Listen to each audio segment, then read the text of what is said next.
And that is Suzyn Waldman. That is before WFAN, and of course before a long run here with the Yankees. Is that the first night you had ever done the national anthem in front of a ballpark? You had done it in the course of that season, Suzyn. No. I sang in the playoffs in Pittsburgh in '79. I've sung in 2 World Series. Oh, no. That's how I used to go to ball games when I was in theater. I would call up and say, hi, I'm Suzyn Waldman, and I'm starring in Man of La Mancha. Do you need an anthem singer? And back then, nobody realized it was a way to get on television. I just wanted to go to the ball games. So I did it a lot. I used to sing all the time opening day at Fenway Park and all that, and I was part of that group. So I used to do it all the time, but only because I wanted to go to the games.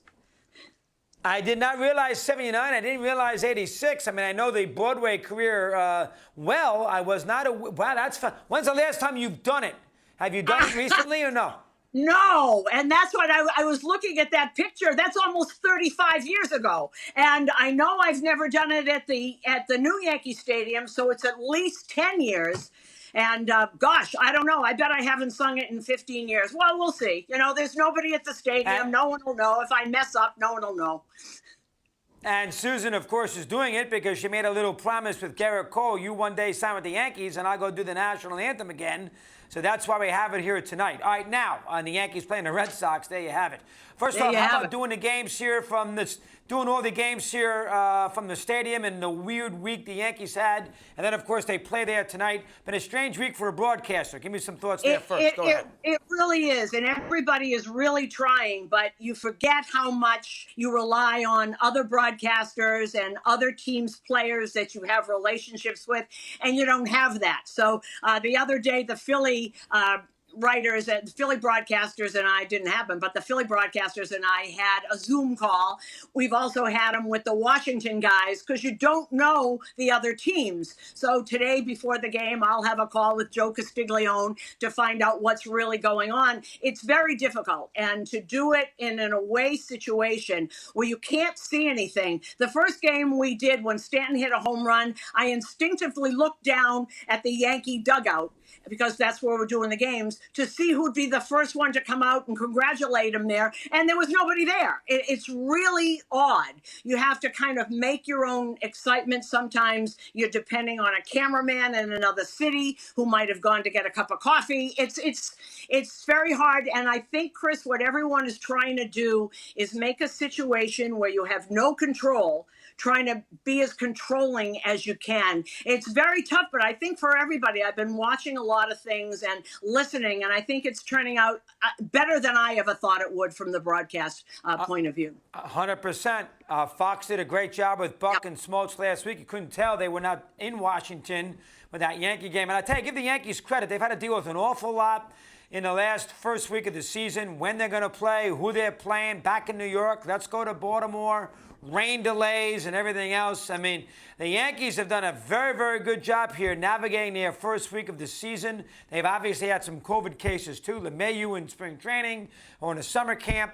They haven't had Chapman yet. So I give the Yankees a lot of credit. They've handled this first week very, very well. First 9 days, very well, Suzyn. That's going to bode them well throughout the year. Thoughts there? Let me tell you what I think this is. One, I think if there is a better manager than Aaron Boone for handling this kind of situation, I don't know who it would be. He is very calm. He is very focused. The other person I want to credit, and I haven't talked to him, is Zach Britton, who is the player rep.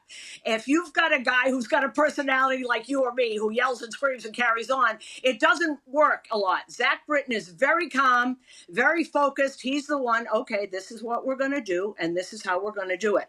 But I think the combination of the player rep, who is Zach Britton, and the manager, and the protocols that the Yankees have put in place for their players, they really have gone for the players above and beyond, and I can see that. But I think, really, if there's a better person to handle this than Aaron Boone, I don't know who it is. Yeah, no doubt. And the Yankee offense, it looks like they haven't missed a beat, and they look healthy. Stanton looked great in Washington. Judge hits a big home run last night. Torres wins a game down in D.C. LeMahieu's back. I mean, outside of Sanchez, who can't hit. I mean, the Yankee offense is, and they can't get into hard bats, but the Yankee offense is what the Yankee offense does. A tremendous job there from a standpoint of where they are here the first 9 days. Yeah, they really are. And now this will be kind of interesting. It is the Red Sox. It is not the same kind of pitching. Aaron Judge has been really locked in. So has Stanton. I expect if he stays healthy, and there's no reason he shouldn't if he's going to DH most of the time. Giancarlo Stanton is as locked in as we've seen in years when he was a Marlin. Judge, of course, has been totally locked in. Obviously, has proven that he is healthy. Sanchez really off to a terrible start. I don't know why that has happened. A lot of it, I think, he's trying to do that new stance. He's trying to improve his catching. Not everybody can separate offense from defense. And Sanchez, he'll learn to do it.